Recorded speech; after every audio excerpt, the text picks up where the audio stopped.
Okay, so we're going to talk really briefly about chapter 12 in this book is disorders of hemostasis. The first thing that you have to understand is that hemostasis is a multi-step process and to maintain the integrity of a closed high-pressure circulatory system after vessel injury. Your book does a good job of explaining the normal process of hemostasis and how it's regulated, and that hemostasis is normal when a blood vessel is sealed and preventing blood loss and hemorrhage.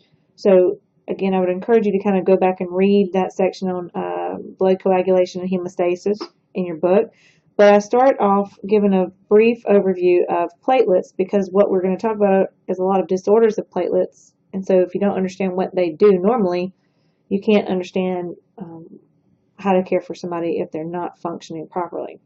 So platelets are also known as thrombocytes, and they are there to help our blood clot. They remain in your blood system, and they don't leave the circulation like white blood cells do to go to the tissues and so forth. But about a third of the platelets in our body are stored in the spleen, and the spleen releases those platelets as needed. Now, a normal platelet level is about 150 to 400,000 per microliters of blood. So 150,000 to 400,000 is your normal platelet count. So anything that we'll talk about, since platelets help our blood to clot, if we have less than 150,000 platelets, then our blood won't clot as fast. And if we have more than 400,000, then our blood will clot too much. The average platelet lifespan is 8 to 9 days. So platelets, we talked about if you take anything that affects your platelets, they're affected for the lifespan of that platelet. So platelets average lifespan is about 8 to 9 days. In order to make new platelets and for them to mature properly and function correctly, our body has to have, or it's controlled by a protein called thrombopoietin. And again, that thrombopoietin is very important in the proliferation and the maturation of the macrokeratinocytes. Thrombopoietin is produced in the liver, the kidneys, smooth muscle, and the bone marrow. And basically, its production and release is regulated by the number of platelets that are in our circulation. So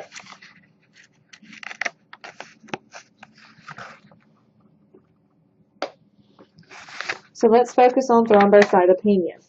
Okay. Thrombocytopenia is basically a decrease in the number of the circulating platelets in our body, usually to a level less than 100,000. And because there's less platelets, we have an increased risk for bleeding. Okay. It can result from a decrease in the platelet production, so the bone marrow is not making enough platelets. It could be because the platelets aren't surviving, they're not living their full lifespan, so there's a decreased survival time in the platelets, or they could be sequestered or gathered in the platelet of the platelets in the spleen. So for some reason the spleen's holding on to too many platelets and they're not circulating and able to help our body clot. There's an increased risk of bleeding, and then you'll see spontaneous bleeding usually does not occur until there's less than 20,000 platelets in the body. But the anatomic sites of bleeding in persons with thrombocytopenia are the intracellular junctions and the postcapillary venules.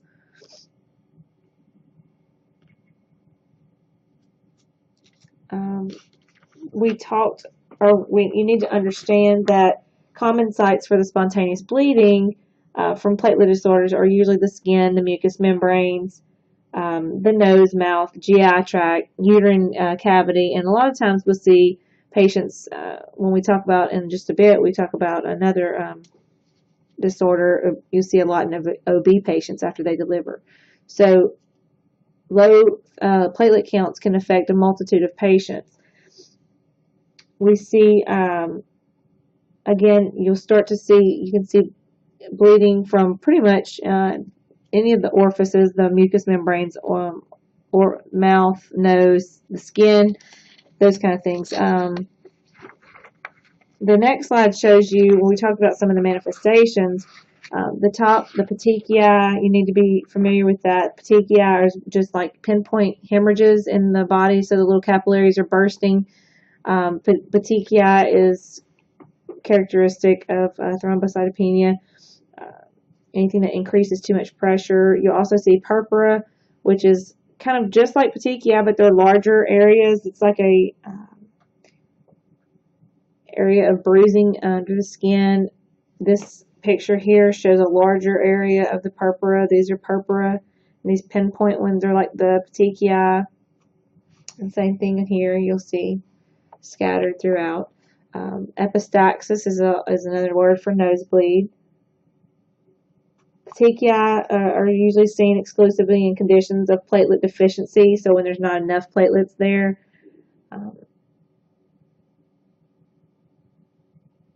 The major causes, again, of the thrombocytopenia we talked about were the not enough platelets being produced or made, they're not surviving, or the sequestration of the platelets into the spleen.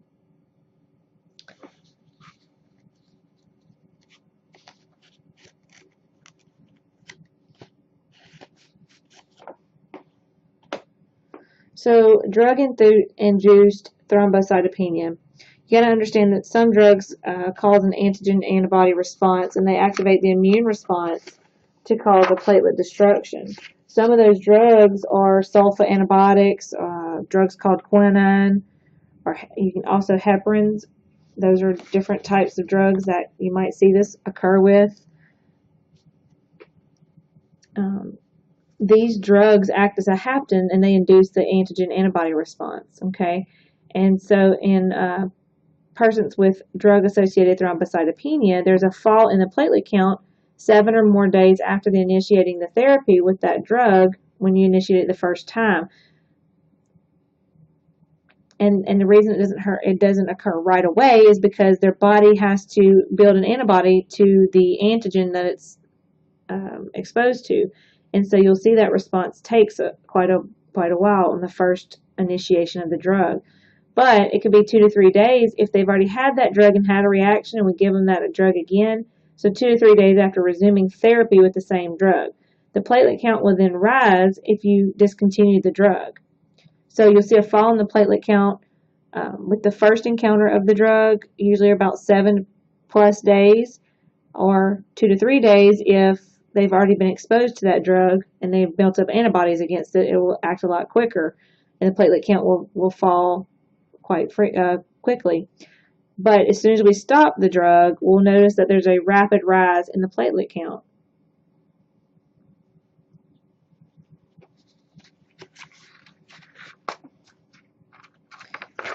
Okay. So what happens we're going to talk about hemophilia. Okay. So hemophilia is a coagulation disorder and a result of the factor VIII deficiency.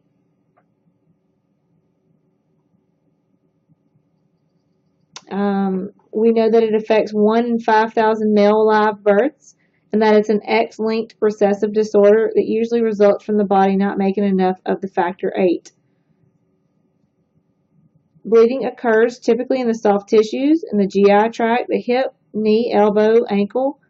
You might see muscle hematomas or intracranial hemorrhage is rare, but it's very serious. So for this person, they would bruise very easily. They would have warm and painful swollen joints. You'll see the black and tarry stools, the coffee ground emesis.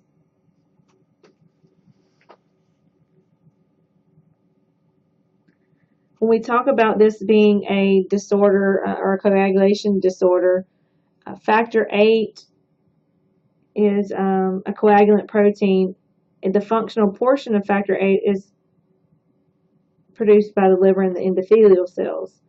So we'll talk about like in hemophilia A is kind of where we're focused on as well. So this is kind of different names that you'll see this one as. We want to avoid trauma. We want to avoid medications like NSAIDs, like aspirin, or any other drugs that can cause bleeding. This patient basically is kind of known as a free bleeder, so it's very hard to stop their bleeding once it does occur.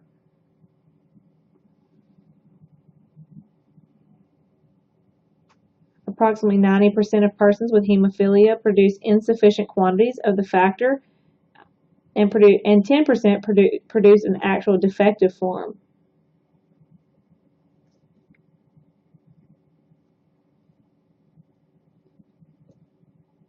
The mild disorder may not be detected at all in childhood, but in severe hemophilia, bleeding usually occurs in childhood, and a lot of times they'll pick it up at the time of circumcision, because when they do that on a male of a boy, and it won't ever stop bleeding. It's usually spontaneous and severe, and often occurs several times a month in severe hemophilia.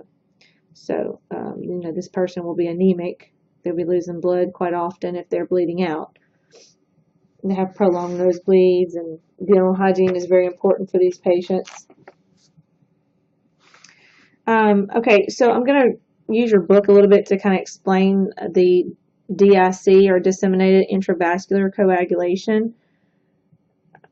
You have to first understand that this is not a primary condition, but it's a complication of many different disorders. Okay, it's characterized by a widespread coagulation and then bleeding into the vascular compartment. DIC, it begins with a massive activation of the coagulation sequence. You have to kind of go back to the beginning of this chapter. I'm looking, and it talks about clot formation, dissolution, what's supposed to happen. And for example, in order for hemostasis to be present, you have a vessel spasm that occurs, and then we have the formation of a platelet plug. The blood begins to coagulate or develop the clot around that area of injury. Then the clot is retracted, and there's clot dissolution. So hemostasis is actually complete and maintained when fibrous tissue grows into the clot and seals the hole in the vessel. You have to understand about the coagulation series, blood coagulation, because this is very important in why we see what we see in this condition.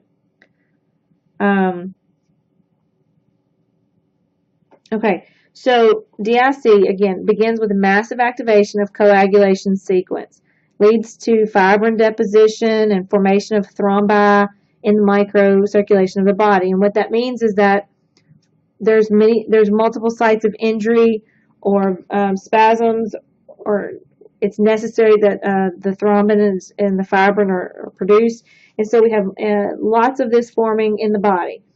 These cause tissue ischemia, and we'll see hemolytic anemia results from fragmentation of the red blood cells as they try to squeeze through the narrowed microvasculature. So you have ischemia that develops because these little clots, if you will, have formed, and hemolytic anemia results. The blood cells are trying to squeeze through areas that are too small for them to really fit, and so they break up and they hemolyze. And as a consequence, the platelets and the coagulation factors are all used up, and so we end up with a hemorrhagic crisis. So,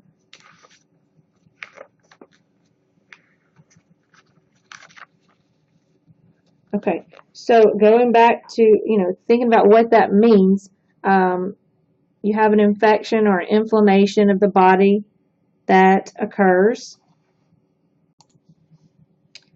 And so you can see on this page as I'm talking, so the stimulus occurs, the infection or the inflammation or the area of injury occurs, and we have either tissue destruction or endothelial injury. Okay, and so we release these mediators or these cytokines, and they go out to the tissues, and we have tissue factor that's released, and then thrombin is generated. Thrombin is generated. When thrombin is generated, three things will happen. There will be either intravascular fibrin deposited. The thrombin will cause intravascular fibrin to be deposited into the areas of injury. Plasminogen is now activated, and platelet consumption is utilized. Okay? So basically, then all the platelets that are circulating in your body will be consumed and used, and because there's no more circulating platelets left, the patient becomes thrombocytopenic, which increases their risk for bleeding. Kind of looking at the middle section here, thrombin is generated. If we activate our plasminogen, then we're going to generate or make some plasmin, and which is going to degrade the clotting factors and again cause bleeding. And because fibrin degradation products inhibit the thrombin and platelet aggregation, meaning it stops them from sticking together, again you see bleeding. With the intravascular fibrin deposition, you end up with thrombus or clots, and you see hemolytic anemia and tissue ischemia. So the hemolytic anemia, remember that is a cause because there's a lot of thrombosis occurring in the blood. The good blood that is trying to get through is hemolyzed, and it's squeezing through the areas that are narrow in the microvasculature. So the end result ultimately with DIC is uncontrolled bleeding from the patient. Common clinical conditions that might cause DIC include obstetric disorders that account for about 50% of all of our cases, but you'll see it also with like massive trauma, somebody in shock, cancer, sepsis. These are all, there's a chart in the book that talks about conditions that's been associated with DIC. Also, the figure in the book that talks about the pathophysiology of DIC is an excellent resource. Although coagulation and formation of the emboli characterize DIC, we know that those have to be apparent in order to have DIC. The acute manifestations are usually more directly related to the bleeding problems that occur. And the bleeding may present again as petechiae and purpura, which we've talked about. Oozing from puncture sites, so like this person, we would be very careful to not have to, if we don't have to stick them, we wouldn't, or severe hemorrhage. Uncontrolled postpartum hemorrhage or bleeding may be our first indication that someone has DIC. Microemboli may obstruct the blood vessels and cause tissue hypoxia and necrotic damage to the organs and the tissues, and as a result, the symptoms we may see will be due to like kidneys and heart and respiratory failure. A form of hemolytic anemia will develop as the red blood cells become damaged, like I said, from trying to pass through those smaller areas. So, things to remember with DIC. I mean, ultimately, you have widespread coagulation going on. You also have bleeding that's occurring. It begins with a massive activation of the coagulation cascade and generation of lots of little thrombi, causing vessel occlusion and tissue ischemia. The clots are using up all the good platelets and fibrin and thrombin, and so there's nothing left to circulate. So that places the patient at risk for bleeding. And if they are punctured or they have an area that could bleed, it may not stop. So hemolytic anemia is something that you'll be talking about later, but hemolytic anemia means that the blood cells they hemolysize or they destruct. So when that happens, they release some chemicals in the blood and so forth. So it's not really good for the patient. So that concludes the disorders of hemostasis, second part of the lecture from the other day.